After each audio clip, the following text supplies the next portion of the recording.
नंद साहब, ये जो इंडियन CDS हैं, अनिल चौहान साहब, पहले तो उन्होंने शंग्रीला सिक्योरिटी डायलॉग में स्टेटमेंट्स दी, कन्फेस किया अपने लॉस के हवाले से, लेकिन अब ये यूनिवर्सिटीज़ में जा रहे हैं, स्टूडेंट्स से मुखातिब हो रहे हैं, और वहाँ उन्होंने कल एक बात की कि जी मैच, अगर आप क्रिकेट की मिसालें वो दे रहे थे ना, कि अगर आप मैच खेल रहे हैं तो अगर आप मैच जीत जाते हैं, this is important, doesn't matter कि आप कितनी विकटों से जीते हैं, कितनी विकटें आपकी गिरी हैं, 6 गिरी हैं, 7 8, ये कहने का मतलब उनका मफहूम ये था।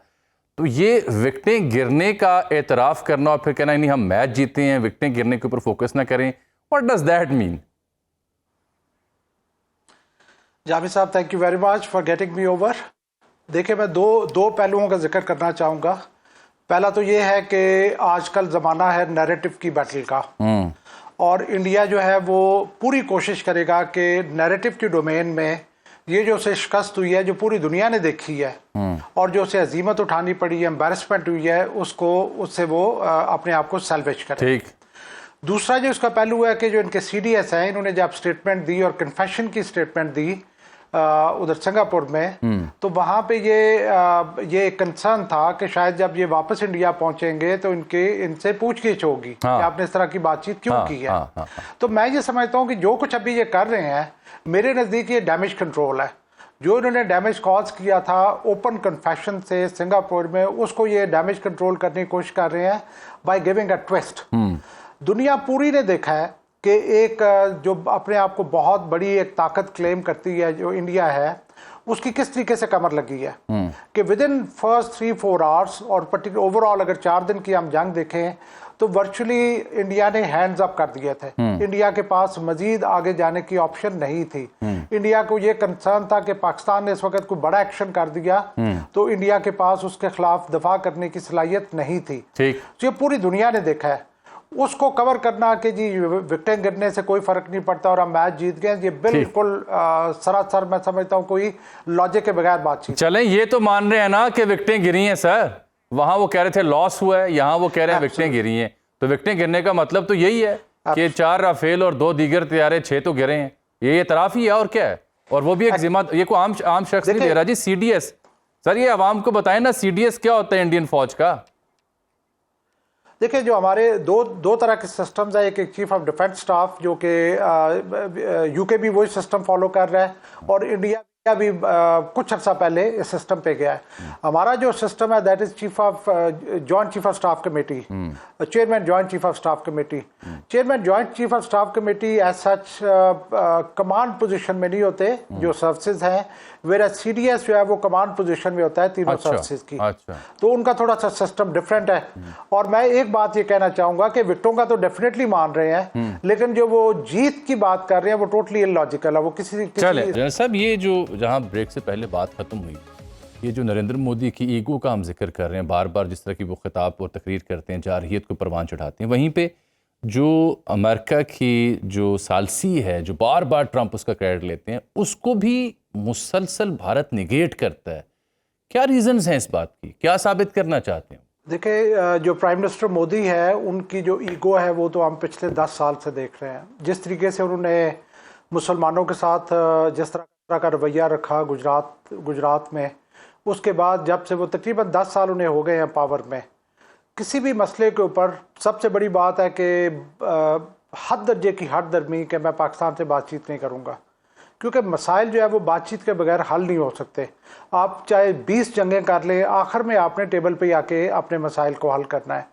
लेकिन ये कि through out prime minister Modi की ईगो जो है, उनका जो है वो अपने बारे में एक फॉल्स इमेज के वो बहुत बड़े हैं, या मुल्क बहुत बड़ा है, या मुल्क ग्रेट है, हम क्यों बातचीत करें। मेरा ख्याल है इससे चीज़ें जो है वो और ज़्यादा कॉम्प्लेक्स हुई हैं। अभी भी इस एपिसोड के बाद, जबकि मैं पहले भी कह चुका हूं कि इंडिया को अजीमत उठानी पड़ी, बहुत बड़ी एम्बैरसमेंट हुई, बहुत बड़ी शिकस्त हुई, 2 नैरेटिव की जंग में वो झूठ बोलकर इसके ऊपर कवर करने की कोशिश कर रहे हैं। लेकिन हकीकत तो पूरी दुनिया को पता है। जो आप सालसी की बात कर रहे हैं, मैं ये समझता हूँ ये भी एक गैर अखलाकी और गैर मुनासिब हरकत है कि आप किसी से बात करके, उसे रिक्वेस्ट करके अपना जो काम है वो सीधा करवा लें और उसके बाद उसे डिसोन करना शुरू कर दें। मैं ये समझता हूँ कि ओवरऑल इंडिया जो है वो प्रेसिडेंट ट्रंप से खुश नहीं है। जिस किस्म की पैम्परिंग, जिस किस्म की सपोर्ट, जिस किस्म की मतलब उन्हें उठाया जा रहा था प्रेसिडेंट बाइडेन के टाइम पे, प्रेसिडेंट ट्रंप ने उस सिलसिले को जारी नहीं रखा, क्योंकि प्रेसिडेंट ट्रंप के अपने इंटरेस्ट हैं, वो एक और डिफरेंट नज़र से दुनिया को देखते हैं। अभी जैसे उन्होंने आपने देखा है कि जो एप्पल उनके है कंप्यूटर प्रोडक्शन और जी वो वहाँ से उन्होंने कहा यहाँ प्रोडक्शन कर रहे हैं वो शिफ्ट।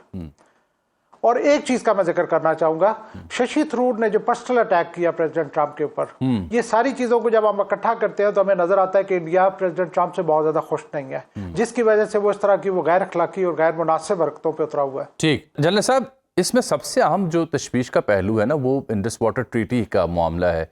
हमारे डिफेंस मिनिस्टर ने स्टेटमेंट दी कि शिमला मुआहिदा ख़त्म समझा जाए, फिर आज फॉरेन ऑफिस ने कहा नहीं ऐसा नहीं है। तो ये जो इंडस वाटर ट्रीटी वाला मुद्दा है जिस पे आज प्राइम मिनिस्टर की स्टेटमेंट थी कि ऐसे जगहों पर नए डैम बनाए जाएं, आई थिंक ये फ्यूचर में लॉन्ग टर्म में सबसे बड़ा मसला है। इसका क्या कोई स्ट्रेटजिक हल है, कोई फॉरेन जो फ्रंट्स है वहाँ से हल निकलेगा, या क्या इसका मुतबादिल हो सकता है? जामी साहब, मैं ये समझता हूँ कि जब भी इंडिया ने इस तरह का स्टेज मैनेज्ड एक्टिविटी की है, फॉल्स फ्लैग ऑपरेशन किया है, उसके पीछे हमेशा उनका एक पॉलिटिकल ऑब्जेक्टिव होता है। और बाकी आपको नज़र आता है एक टेररिस्ट अटैक हुआ और उसके ऊपर उसने पाकिस्तान पे इल्ज़ाम लगाए, वो एक दूसरे इश्यूज़ हैं, लेकिन हमेशा से उनका एक पॉलिटिकल ऑब्जेक्टिव होता है। मेरी असेसमेंट में ये जो एपिसोड था, इसमें उसका पॉलिटिकल ऑब्जेक्टिव था कि इंडस वाटर ट्रीटी को एब्रोगेट करना, क्योंकि उरी जब इंसिडेंट हुआ था वो भी फॉल्स फ्लैग ऑपरेशन था, उसमें प्राइम मिनिस्टर मोदी ने स्टेटमेंट दी थी कि पानी और खून इकट्ठे नहीं बह सकते। तो ये तो उनका एक डिक्लेयर्ड ऑब्जेक्टिव था जो उन्होंने इसके फ़ौरन बाद इसे कर दिया। जहाँ पे इसका इम्प्लीकेशंस हैं, डेफिनेटली पाकिस्तान के लिए बहुत ये सीरियस इशू है और पाकिस्तान इस पे एक्ट ऑफ वॉर डिक्लेयर कर चुका है। इसकी रेजोल्यूशन जो है वो डेफिनेटली जब तक वर्ल्ड कम्युनिटी को ये चीज़ें हाईलाइट नहीं की जाती, एक तो इखलाकी तौर पे बहुत ही गिरी हुई हरकत है कि किसी आप लो रिपेरियन का आप पानी बंद कर दें, तो उसको एक अच्छे तरीके से नहीं देखा जाएगा।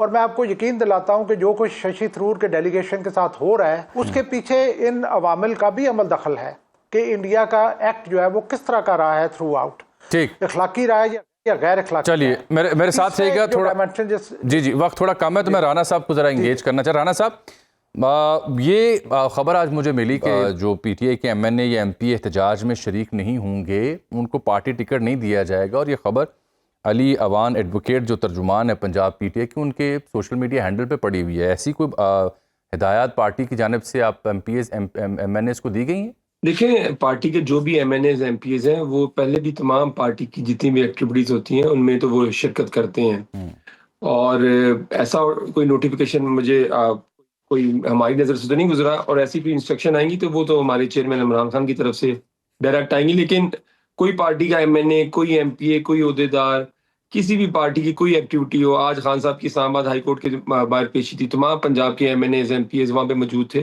तो पार्टी के तो एमएनए एमपीएस वैसे भी कोई पार्टी का इवेंट वैसे भी मिस नहीं करते।